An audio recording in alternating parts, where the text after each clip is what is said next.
جب نعومی اور اس کا شوہر علی ملک نے بیت الحم کو چھوڑا تو وہ اپنا سب کچھ پیچھے چھوڑ کر چلے گئے تھے۔ آپ کو یاد ہے نا، اب نعومی کا اپنا کھیت نہیں تھا جس کی فصل سے اسے اناج ملے۔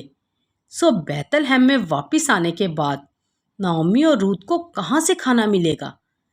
بائبل میں ہم پڑھتے ہیں کہ خداوند نے اپنے لوگوں کو بتایا کہ فصل کی کٹائی کے وقت غریب لوگ دوسرے لوگوں کے کھیتوں میں جا کر اناج کی بالیں جو پولیوں کے بیچ میں پڑی رہتی ہیں انہیں چن سکتے ہیں۔ روت نے نعومی سے کہا، مجھے اجازت دیں کہ میں کسی کے کھیت میں جاؤں اور جو کوئی کرم کی نظر مجھ پر کرے میں اس کے پیچھے پیچھے بالیں چنوں۔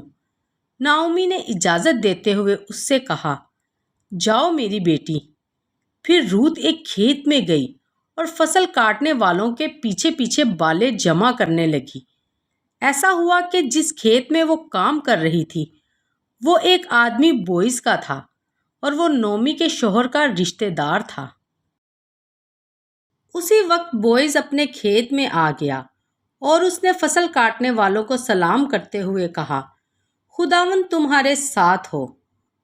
انہوں نے جواب دیا، خداوند آپ کو برکت دے۔ یہ سلام دینے کا بہت اچھا طریقہ ہے۔ بوئز نے روت کی طرف دیکھتے ہوئے کاٹنے والوں سے پوچھا، وہ لڑکی کون ہے؟ انہوں نے بتایا، وہ موابی لڑکی ہے جو نعومی کے ساتھ وہاں سے آئی۔ صبح سے لے کر اب تک وہ انتھک محنت کرتی رہی اور صرف تھوڑی دیر تک رک کر آرام کیا۔ پھر بوئز نے روت کے پاس جا کر کہا، میری بیٹی تم کسی اور کے کھیت میں نہ جاؤ، یہاں رہو۔ میں نے کام کرنے والوں کو ہدایت دی ہے کہ وہ تمہارا خیال رکھیں اور جب پیاس لگے گی تو ان برتنوں کے پاس جا کر اسی پانی میں سے پینا جو میرے جوانوں نے بھرا ہے۔ روت سرنگو ہو کر نیچے جھک گئی۔ اس نے بوئز سے کہا، یہ کیسے ہوا کہ آپ مجھ پر کرم کی نظر کر کے میری خبر لیتے ہیں جبکہ میں پردیسی ہوں؟ بوئز نے جواب دیا، جو کچھ تم نے اپنے خاوند کے مرنے کے بعد اپنی ساس کے ساتھ کیا ہے وہ سب مجھے پورے طور پر بتایا گیا ہے کہ تم کیسے اپنے ماں باپ اور وطن کو چھوڑ کر ایسے لوگوں کے ساتھ رہنے کے لیے یہاں آئی جو تم نہیں جانتی تھی۔ خداوند تمہارے اس کام کا بدلہ دے۔ یہ باتیں سن کر روت کو خوشی اور تسلی ملی۔ کھانے کے وقت بوئز نے روت سے کہا، یہاں آؤ اور ہمارے ساتھ روٹی کھاؤ اور اپنا نوالا سرکے میں بھگاؤ۔ جب وہ کاٹنے والوں کے پاس بیٹھ گئی تو انہوں نے اسے بھنا ہوا اناج پیش کیا۔ اس نے کھایا اور کچھ رکھ چھوڑا تاکہ گھر لے جائے۔ کھانا کھانے کے بعد جب روت نے پھر سے کھیت میں کام کرنا شروع کیا تو بوئز نے کام کرنے والوں کو حکم دیا اسے پولیوں میں بھی چننے دینا اور اس کے لیے انہی میں سے تھوڑا سا نکال کر چھوڑ دینا تاکہ وہ جمع کر سکے اور اسے جھڑکیاں نہ دینا۔